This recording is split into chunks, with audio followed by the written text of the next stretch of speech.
24 November 2024 ndadzoka zvekare muri yeZimbabwe. Nhasi ndina maupdates enyu ari pano ezvinhu zvese zviri kuitika munyika yekwenyu. So nyaya dziri pano dzakawandisa, asi ndichangotrya by all means kuti ndingoselecta kuti ndingokwanisa kungokunzwisai morning updates kuti mungonzwisisa zvinhu zviripo paground, zvinhu zvinenge zvichiitika. So panapa nhasi ndiri kusangana nenyaya panapa iri kutangira kuX inharo dziri kubudiswa nemazimbabweans vakawanda vari kuitisana nharo panapa, asi nharo dzacho dzine kamwe kakukriticiza nekakudzikisira kuona kunge vamwe vanhu vakati pusei mbijana. Now paita this guy abuda panapa achitaura kuti I don't understand some Zimbabweans, why would a normal person leave Zimbabwe to stay in houses like this mukuku, kuda kunzi ndiri kujoni here. Ndo mashoko ari kubuda panapa pari kutangira nyaya yese. Problem inoitika pane vanhu vazhinji ndeyekuti havanzwisise life inorarama vanhu muSouth Africa. Ndo problem inoona ari muZimbabwe. Munhu kana ari brela futi at the end of the day kungoti anongomuka everything zvakangoiswa patable, anobva aona kunge vamwe vanhu vari kupenga, because ukatarisa apa atotaura kuti how can a normal person anokwanisa kuenda kuSouth Africa unogara mukuku. Life yagara pachayo haifanani. These people vakungotaura zvinhu zvisina nebasa rese because of ndiri on X ndoda kungonzi ndataura mafacts, but mafacts acho ukada kuzonyatsodiga reality yavo uchatoona kuti pasiyana ipapo, zvinhu zvinenge zvasiyana. Ende vanhu vazhinji vari kuSouth Africa, kuna munhu anobva kuZimbabwe achiti ndiri kuenda kuSouth Africa kunogara mukuku. Zvinhu zvinosiyana futi. Umwe munhu anotoenda otanga kutorarama life boy ikoko, but nekudawo kwezvinhu zvinozoitika masituations munhu anogona kuzongorejusa ongodzokera kunogara futi kuchi ikoko. Plus mabasa umwe anenge asati ariwana ndokunenge kuri affordable. Muri kuona nyaya yacho iri kuitika ipapa. But nharo panapa dziri kuzoitwa, ndiri kuona Hope chimwono ari kudairira nyaya iyoyo iri kuratidza kuti yamubata-batawo futi. Ari kuti the difference is that they live in mukuku in South Africa but they can feed themselves. In Zimbabwe they would be kumatapi with nothing to eat at all. In South Africa they receive health care and eat well. They can make a plan in South Africa but not in Zimbabwe. Ndo imwe nyaya iri kuitika. If you go kuSouth Africa kwapinda mastreets chazvo uchaona kuti umwe munhu akagara parobot anongomuka kusena otogara parobot, parinodoka zuva haazoshayi something.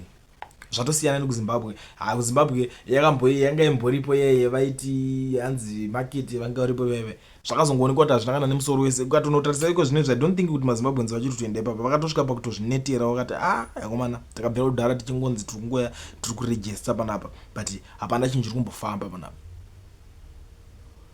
Vanhu vachienda everyday vachinyorwa list vachiita sei, but munhu anongonziva kuti inini ndine skill yangu ndiri builder yangu unogarira, chero asina chaanoziva haazoshayi something chekubata as compared neZimbabwe. And tikatarisa health care akangonzi aita any problem, zvipatara mahara. For your own information, vamwe hamuzvizive, but zvipatara mahara, munhu anotopiwa treatment kutoti bo, hapana kana any cent vanomubvunza. Zvinhu zvese zvikukonzida izvozvo pamusoro pezvinhu zviri kutaurika panapa, zvinhu zvokuti munofanira kunge muchionera, but it's not like kuti inyaya dzekuti tingaswera tichida kuonesana. Mirai I will show you something futi panyaya iyoyo, but tiri ipapo ngatimbobata nyaya ya Jameson Timber panapa. Ndiri kuona Hope chimwono ari kupopota zvisingaiti. I don't know kuti Zimbabwe chiinazvo. Ari kuti nothing should ever be normal in Zimbabwe as long as Jameson Timber remains in prison alongside his 34 co-accused. They didn't commit any crime. Mnangagwa continues to abuse Zimbabweans because we lack a program of action to defend ourselves. Jameson Timber and his co-accused have been in a field prison for 161 days. He committed no crime. His only crime is being an opposition leader. We must not allow this inhumanity by the Zimbabwean tyrant. It is our outrageous that Mnangagwa is applying to rejoin the Commonwealth while displaying such barbarism for the whole world to see. An incompetent, corrupt and thuggish president is not what Zimbabwe needs. to progress. Jameson Timber and his 35 co-accused should be released, and his barbarism this barbarism should never be allowed in our country. It is embarrassing eyesore on our country. Ndo mashoko ari kubuda ari kutaurwa panapa naHopwero Chimono ari kutaura kuti imimi kana mana makuramba muchingoti timba ari kuramba angori mukati otoita kunge iye ari one here. Chaanenge achinyanya kusungirwa kudaro chii? But anyway, zviriko ndo Zimbabwe yacho ndo zviri kuitika izvozvo. Saka uona kuti mumwe munhu ari kuzouya achibvunza kuti kose vanhu vachimhanyira kuda kuzonogara kuSouth Africa. But mire timbodzokera pane imwe nyaya futi iri kunoku iri kuitika muZimbabwe yabva kuitika imomo muwiki ratabva iri. Paronzi about 40 people queuing to get national IDs at the registry office in Masvingo on Thursday had to fork out $1 each to buy fuel for a generator providing power to the office, as government is increasingly failing to provide basic public service to citizens. An officer at the registry had to ask clients to pay for fuel after generator had run out. Home Affairs Minister Kazembe said the registry action was totally unacceptable and investigation would be launched into the matter. Ndo nyaya yacho iri kuitika ndeyekuti vanhu vakaenda vachida kunotora zvitupa kumasvingo, vanhu vamira line vavanzi generator redu harina petro, hatina petro mugenerator, munhu wese $1 pamwana, line riri ipapo, vabatanidza mari kuti petro itengwe kuti vatore zvitupa. Chinoitika ndechekuti munhu chinoti azobvuma kubudisa mari iyoyo ndechekudai so tisati takomenda zvakawanda. Chinoita munhu abvume ndechekuti anoweka kuti ndakwira kana bhazi ndabva kana distance yekuti iri kutoshandisa more than $1 racho iroro. Saka is better ndikangobudisa $1 rangu ndobva ndangoita se ndotobatsirika ndotodzokera kumbanda nechitupa. Ndo imwe nyaya inenge yakuzoitika ipapo. But panapa uyu minister of wacho ari kuti this is unacceptable, tichazorowa investigations. That's what they normally do in Zimbabwe. Ndo nyika yacho yamuri kuda kuswera muchiganza naye muchibvunza kuti munhu akakwana anoendere chii kunogara kuSouth Africa. Iwo nganzi muri munyika mako onzi urusvika unotora chitupa obatanidza mari yepetro. Chii chakadaro ichocho? Ende mimi makagara makanyarara mukuda kunyebedzera kudzungaira kunge musiri kunzwisisa. Azvigamuchirike zvinhu zvakadai so. Hurumende inenge ine mari dzayo. Imwe ukamboona kuti kunotone mamwe dzimwe mari dzinotopinda ikoko dzichishanda. Ndo basa radzoka. Kuti nyaya zvenyika zvinge zvichigadzirika. Ukaona nyika yoda kugamwa kudai so manje munenge muchiri kuenda kupi senyika. Uri kuti nyika alright. Ngatiti magetsi ari kunetsa handiti imwe problem yekuti vanofanira kunge vachitosolva iyo.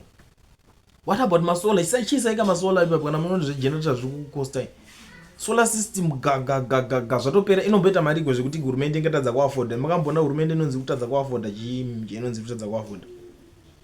Government rudzi yakadaro iyo munoswera muchingobhabhatidza. Munotori government yotanga mukuipfekedza mapamba muchinyengerera kudaro.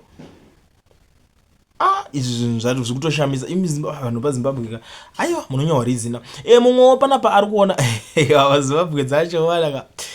It's crazy. I went to apply for my passport and was a similar issue. It is unjust for the government to reprimand these officers. The truth is, someone travels 200 kilometers to come for an ID application. He needs to return back home or work.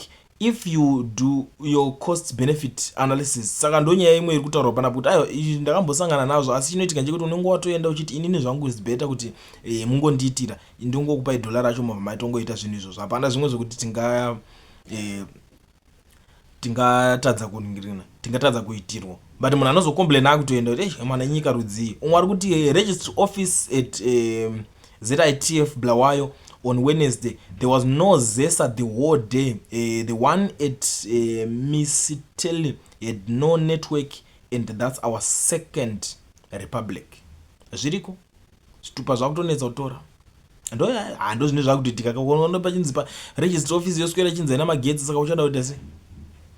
Ndo pacho panozongoti vanhu vanozongoti hapana here plan kuti ngobatidzirwa generator tiende.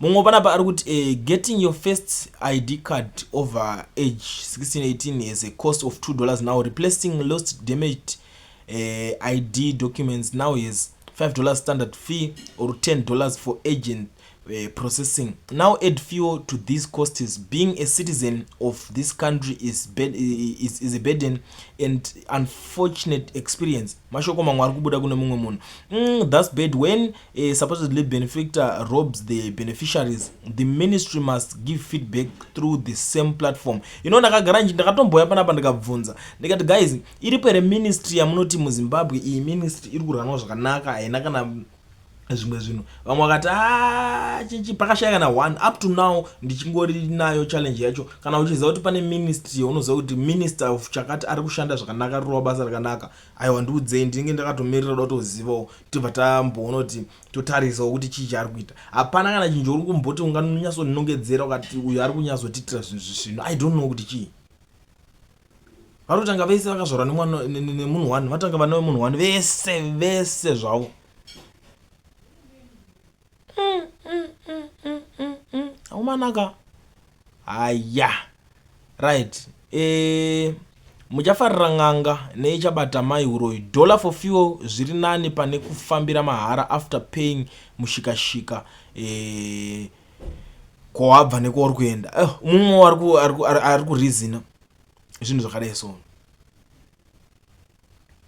It's not like kuti nyaya yacho nyaya iyi haina chekuita nevanhu vatibatanidzai mari.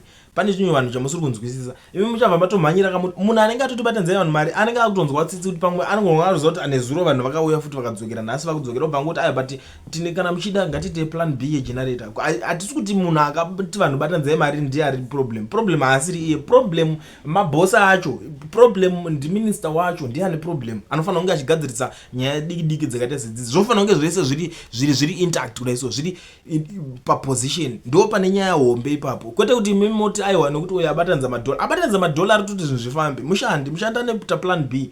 Vanhu vanofunga outside the box, like zvandogara ndichitaura kuti vanhu vanofanira kufunga outside the box. Anobva angoti but ona inini ndiri pabasa hapana kuti chero ndikada kuti ndikunzwa tsitsi ndikabatanidza dhola ndindoda chitupe ndiri pabasa. But vanhu ava vese ava kuti tinzi tiri kuvasevawo tichiregedzai tichi vanhu ngavabatanidze mari dzegenerator paitwe something. Ndo chete zvakangoitika ipapo. Hapana kana imwe nyaya yakanyanya. But problem haisi yakazviita. Problem ndiye mabosses acho. Because vari kuti vanhu munhu ari kumuka ari kuenda kumanigini hapana plan yavari kuita. Kana vari kunzi panoshanda petrol ye$40 vanofanira kuweka. Ndo zvinhu zvacho zvazvinofanira kutoita chaizvo. Votoweka kuti pamonth kurudiwa mari yefuel. Votogara vaendesa mari iyo. But havana vanenge kune kusina kuendeswa. Saka munoda kuti munhu aite semi ari pabasa. Vanhu vanozongofunga plan inovashandira. But pakufunga plan inovashandira ipapo pazvinozobuda manje uyo anenge akunyara ndo nyaya inozongoitika. Anyway, muri Zimbabwe ndakundidarikira panapa munoziva kuti zvinhu zvinotaurwa zvipere. Tikatanga kutongotaura nyaya idzi hatipedze. But ndo nyaya ndangotidarika nayo nepanapa ndichikuzivisai zvinhu zviri kuitika. I don't know kuti nhasi muri kudzonawo sei nyaya dzacho dziri panapa. Sunday kai hapadi kunyawanza munamato sadza tichipora. Tell me what you think in the comment section. Munodzonawo sei nyaya dziri pano. Ngatisangane mu comment section.